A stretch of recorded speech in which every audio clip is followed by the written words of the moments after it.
Hi, Miss Jayden's class, and welcome back to our little Harry Potter reading videos. I don't know what I was trying to say right there. Okay, so today we are on chapter 3, and this chapter is called The Letters from No One.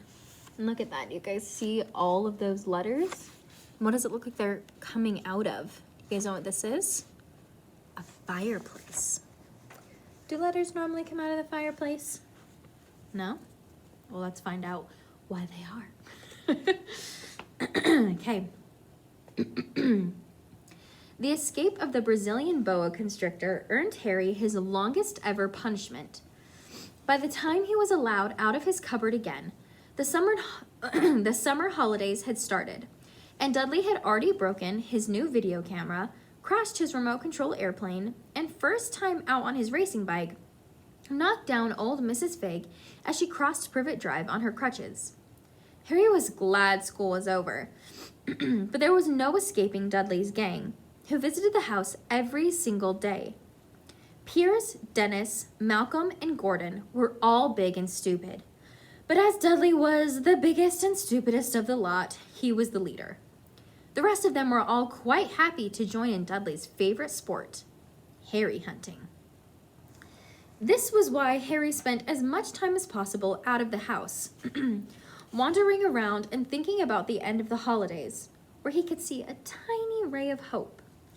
When September came, he would be going off to secondary school, and for the first time in his life, he wouldn't be with Dudley. Dudley had been accepted at Uncle Vernon's old private school, Smeltings. Piers Polkiss was going there too. Harry, on the other hand, was going to Stonewall High, the local public school. Dudley thought this was very funny. They stuffed people's heads down the toilet the first day at Stonewall, he told Harry. Want to come upstairs and practice? No thanks, said Harry. The poor toilets never had anything as horrible as your head down it. It might be sick. Then he ran off before Dudley could work out what he'd said. One day in July, Aunt Petunia took Dudley to London to buy his Smeltings uniform, leaving Harry at Mrs. Fig's. Mrs. Fig wasn't as bad as usual. It turned out she'd broken her leg tripping over one of her cats, and she didn't seem quite as fond of them as before. She let Harry watch television and gave him a bit of chocolate cake that tasted as though she'd had it for several years. That evening, Dudley paraded around the living room for the family in his brand new uniform. Smelting boys wore maroon tailcoats, orange knickerbockers, and flat straw hats called boaters. They also carried knobbly sticks, used for hitting each other while the teachers weren't looking. This was supposed to be good training for later life. As he looked at Dudley in his new knickerbockers, Uncle Vernon said gruffly that it was the proudest moment of his life. Aunt Petunia burst into tears and said she couldn't believe it was her ickle Duddykins. He looked so handsome and grown up. Harry didn't trust himself to speak. He thought 2 of his ribs might already have cracked from trying not to laugh. There was a horrible smell in the kitchen the next morning when Harry went in for breakfast. It seemed to be coming from a large metal tub in the sink. He went to have a look. The tub was full of what looked like dirty rags swimming in gray water. What's this? He asked Aunt Petunia. Her lips tightened as they always did if he dared to ask a question. Your new school uniform, she said. Harry looked in the bowl again. Oh, he said. I didn't realize it had to be so wet. Don't be stupid, snapped Aunt Petunia. I'm dyeing some of Dudley's old things grey for you. It'll look just like everyone else's when I've finished. Harry seriously doubted this, but thought it best not to argue. He sat down at the table and tried not to think about how he was going to look on his first day at Stonewall High. Like he was wearing bits of old elephant skin, probably. Dudley and Uncle Vernon came in, both with wrinkled noses because of the smell from Harry's new uniform. Uncle Vernon opened his newspaper as usual, and Dudley banged his smelting stick, which he carried everywhere, on the table. They heard the click of the mail slot and flop of letters on the doormat. Get the mail, Dudley, said Uncle Vernon from behind his paper. Make Harry get it. Get the mail, Harry.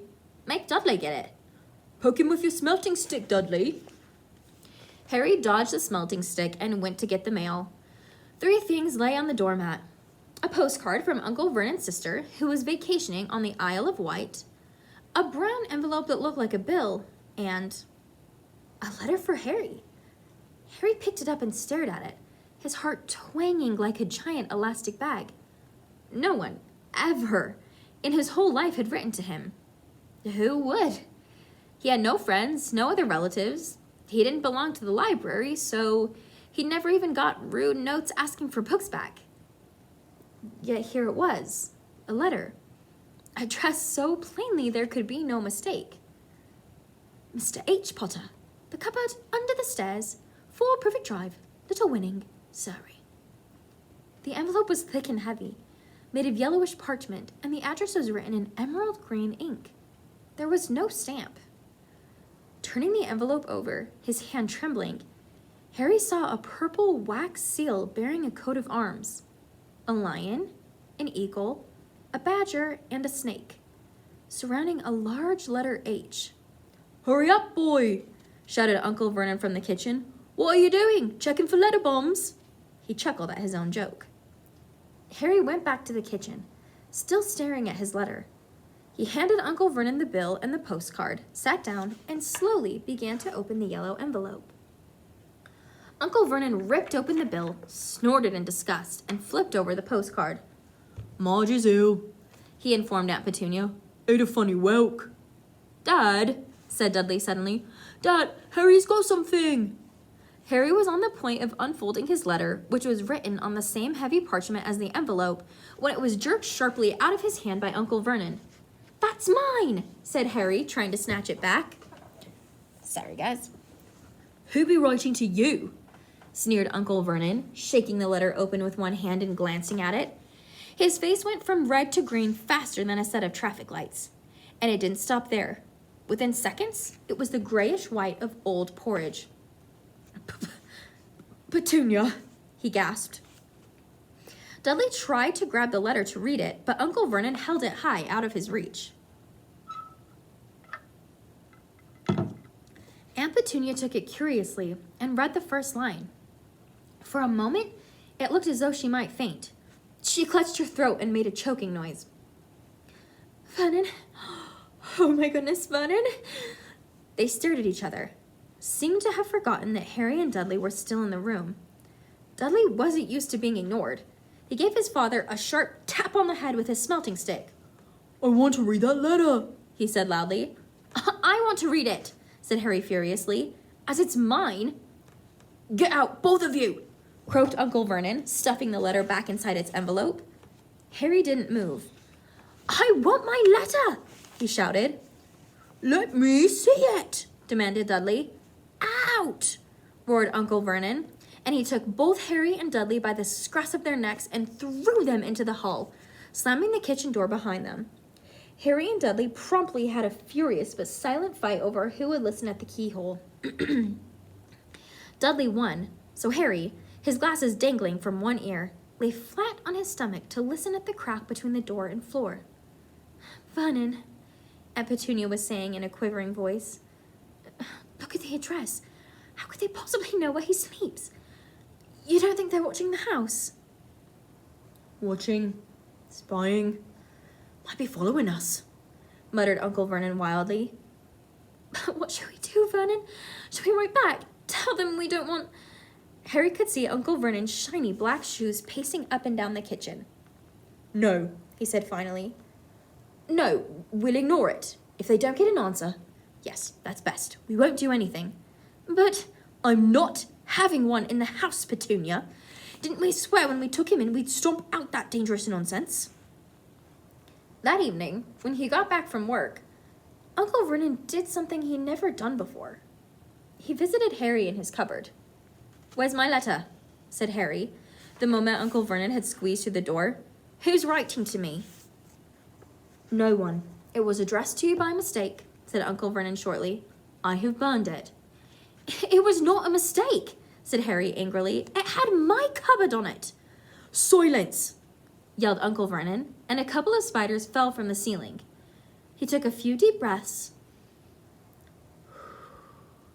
forced his face into a smile, which looked quite painful. Yes. Harry, about this cupboard. Your aunt and I have been thinking, you're really getting a bit big for it. We think it might be nice if you moved into Dudley's second bedroom. Why? Asked Harry. Don't ask questions, snapped his uncle. Take this stuff upstairs, now.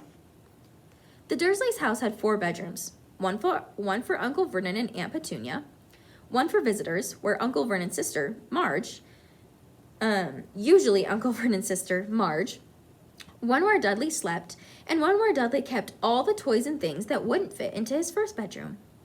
It only took Harry one trip upstairs to move everything he owned from the cupboard to this room. He sat down on the bed and stared around him. Nearly everything in here was broken.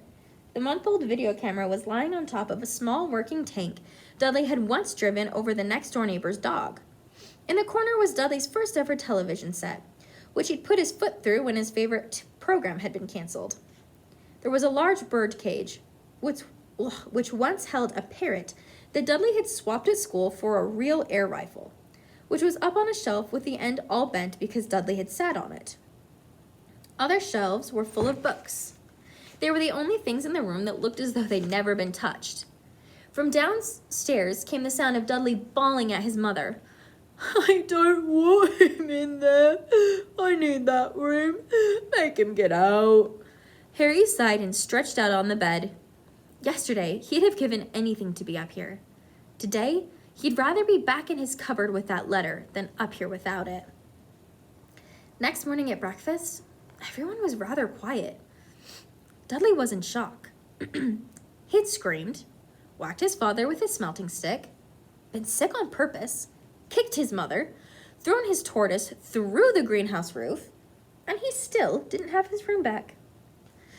Harry was thinking about this time yesterday and bitterly wishing he'd opened the letter in the hall. Uncle Vernon and Aunt Petunia kept looking at each other darkly. When the mail arrived, Uncle Vernon, who seemed to be trying to be nice to Harry, made Dudley go and get it. They heard him banging things with his smelting stick all the way down the hall. Then he shouted, There's another one! Mr. H. Potter, the smallest bedroom, 4 Privet Drive. With a strangled cry, Uncle Vernon leapt from his seat and ran down the hall, Harry right behind him. Uncle Vernon had to wrestle Dudley to the ground to get the letter from him, which was made difficult by the fact that Harry had grabbed Uncle Vernon around the neck from behind. After a minute of confused fighting, in which everyone got hit a lot by the smelting stick, Uncle Vernon straightened up, gasping for breath, with Harry's letter clutched in his hand. Go to your cupboard. Your bedroom, he wheezed at Harry. Dudley, go. Just go. Harry walked round and round his new room. Someone knew he had moved out of his cupboard, and they seemed to know he hadn't received his first letter. Surely that meant they'd try again. And this time, he'd make sure they didn't fail. He had a plan. The repaired alarm clock rang at 6 o'clock the next morning. Harry turned it off quickly and dressed silently. He mustn't wake the Dursleys. He stole downstairs without turning on any of the lights. He was going to wait for the postman on the corner of Privet Drive and get the letters for number 4 first. His heart hammered as he crept across the dark hole toward the front door. Ah! Harry leapt into the air. He trotted on something big and squashy on the doormat. Something alive. Lights clicked on upstairs, and to his horror, Harry realized that the big squashy something had been his uncle's face. Uncle Vernon had been lying at the foot of the front door in a sleeping bag, clearly making sure that Harry didn't do exactly what he'd been trying to do. He shouted at Harry for about half an hour and then told him to go and make a cup of tea. Harry shuffled miserably off into the kitchen, and by the time he got back, the mail had arrived, right into Uncle Vernon's lap. Harry could see 3 letters addressed in green ink. I won't, he began, but Uncle Vernon was tearing the letters into pieces right before his eyes.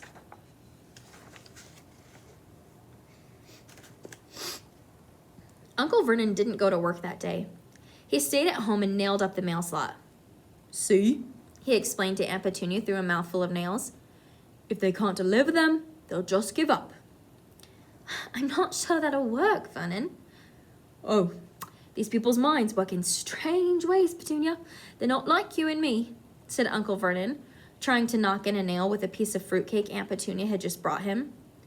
On Friday, no less than 12 letters arrived for Harry. As they couldn't go through the mail slot, they had been pushed under the door, slotted through the sides, and a few even forced through the small window in the downstairs bathroom. Uncle Vernon stayed at home again. After burning all the letters, he got out a hammer and nails and boarded up the cracks around the front and back doors so no one could go out. He hummed, "Tiptoe through the tulips," as he worked, and jumped at small noises. On Saturday, things began to get out of hand. 24 letters to Harry found their way into the house, rolled up and hidden in each of the 2 dozen eggs that their very confused milkman had handed Aunt Petunia through the living room window. While Uncle Vernon made furious telephone calls to the post office and the dairy trying to find someone to complain to, Aunt Petunia shredded the letters in her food processor.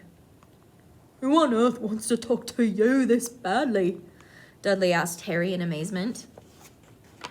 On Sunday morning, Uncle Vernon sat down at the breakfast table, looking tired and rather ill, but happy. "No post on Sundays," he reminded them cheerfully as he spread marmalade on his newspapers. "No darn letters today." Something came whizzing down the kitchen chimney as he spoke and caught him sharply on the back of the head. Next moment, 30 or 40 letters came pelting out of the fireplace like bullets. The Dursleys ducked, but Harry leapt in the air trying to catch one. "Out! Out!" Uncle Vernon seized Harry around the waist and threw him into the hall. When Aunt Petunia and Dudley had run out with their arms over their faces, Uncle Vernon slammed the door shut. They could hear the letters still streaming into the room, bouncing off the walls and floor. "That does it," said Uncle Vernon, trying to speak calmly but pulling great tufts out of his mustache at the same time. "I want you all back here in 5 minutes ready to leave. We're going away. Just pack some clothes. No arguments." He looked so dangerous with half his mustache missing that no one dared argue. 10 minutes later, they had wrenched their way through the boarded-up doors and were in the car, speeding toward the highway. Dudley was sniffling in the back seat. His father had hit him round the head for holding them up while he tried to pack his television, VCR, and computer in his sports bag. They drove, and they drove. Even Aunt Petunia didn't dare ask where they were going. Every now and then, Uncle Vernon would take a sharp turn and drive in the opposite direction for a while. Shake 'em off," he would mutter whenever he did this. They didn't stop to eat or drink all day. By nightfall, Dudley was howling. He never had such a bad day in his life. He was hungry, he'd missed 5 television programs he wanted to see, and he'd never gone so long without blowing up an alien on his computer. Uncle Vernon stopped at last outside a gloomy-looking hotel on the outskirts of a big city. Dudley and Harry shared a room with twin beds and damp, musty sheets. Dudley snored, but Harry stayed awake, sitting on the windowsill, staring down at the lights of passing cars and wondering. They ate stale cornflakes and cold tinned tomatoes on toast for breakfast the next day. They had just finished when the owner of the hotel came over to their table. Excuse me, but is one of you Mr. H. Potter? I only got about 100 of these at the front desk." She held up a letter so they could read the green ink address. Mr. H. Potter, room 17, Railview Hotel, Cokeworth. Harry made a grab for the letter, but Uncle Vernon knocked his hand out of the way. The woman stared. "I'll take them," said Uncle Vernon, standing up quickly and following her from the dining room. "Wouldn't it be better just to go home, dear?" Aunt Petunia suggested timidly, hours later, but Uncle Vernon didn't seem to hear her. Exactly what he was looking for, none of them knew. He drove them into the middle of a forest, got out, looked around, shook his head, got back in the car, and off they went again.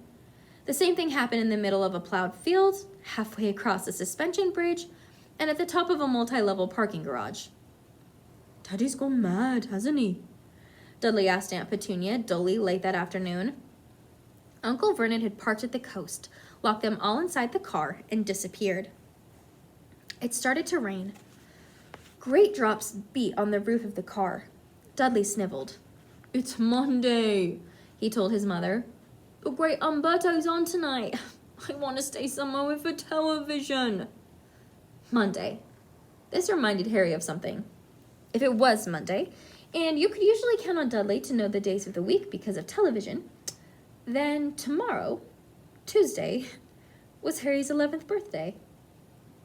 Of course, his birthdays were never exactly fun. Last year, the Dursleys had given him a coat hanger and a pair of Uncle Vernon's old socks. Still, you weren't 11 every day. Uncle Vernon was back and he was smiling. He was also carrying a long, thin package and didn't answer Aunt Petunia when she'd asked what he'd bought. Found the perfect place, he said. Come on, everyone out. It was very cold outside the car. Uncle Vernon was pointing at what looked like a large rock way out at sea. Perched on top of the rock was the most miserable little shack you could imagine. One thing was certain. There was no television in there. Storm forecast for tonight, said Uncle Vernon gleefully, clapping his hands together. And this gentleman's kindly agreed to lend us his boat. A toothless old man came ambling up to them, pointing, with a rather wicked grin, at an old rowboat bobbing in the iron-gray water below them. I've already got us some rations, said Uncle Vernon, so all aboard. It was freezing in the boat. Icy sea spray and rain crept down their necks, and a chilly wind whipped their faces. After what seemed like hours, they reached the rock, where Uncle Vernon, slipping and sliding, led the way to the broken-down house. The inside was horrible. It smelled strongly of seaweed, the wind whistled through the gaps in the wooden walls, and the fireplace was damp and empty. There were only 2 rooms. Uncle Vernon's rations turned out to be a bag of chips each and 4 bananas. He tried to start a fire, but the empty chip bags just smoked and shriveled up. Could do with some of those letters now, eh? He said cheerfully. He was in a very good mood. Obviously, he thought nobody stood a chance of reaching them here in a storm to deliver mail. Harry privately agreed, though the thought didn't cheer him up at all. As night fell, the promised storm blew up around them. Spray from the high waves splattered the walls of the hut, and a fierce wind rattled the filthy windows. Aunt Petunia found a few moldy blankets in the second room and made up a bed for Dudley on the moth-eaten sofa. She and Uncle Vernon went off to the lumpy bed next door, and Harry was left to find the softest bit of floor he could and cuddle up under the thinnest, most ragged blanket. The storm raged more and more ferociously as the night went on. Harry couldn't sleep. He shivered and turned over, trying to get comfortable, his stomach rumbling with hunger. Dudley's snores were drowned by the low rolls of thunder that started near midnight. The lighted dial of Dudley's watch, which was dangling over the edge of the sofa on his fat wrist, told Harry he'd be 11 in 10 minutes' time. He lay and watched his birthday tick nearer, wondering if the Dursleys would remember it all, wondering where the letter writer was now. 5 minutes to go. Harry heard something creak outside. He hoped the roof wasn't going to fall in, although it might be warmer if it did. 4 minutes to go. Maybe the house in Privet Drive would be so full of letters when they got back that he'd be able to steal one somehow. 3 minutes to go. Was that the sea slapping hard on the rock like that? And 2 minutes to go. What was that funny crunching noise? Was the rock crumbling into the sea? 1 minute to go and he'd be 11. 30 seconds. 20. 10. 9. Maybe he'd wake Dudley up, just to annoy him. 3, 2, 1. Boom! The whole shack shivered and Harry sat bolt upright, staring at the door. Someone was outside, knocking to come in. Ooh, spooky. Okay, we'll keep reading later and you guys can see who's trying to get in.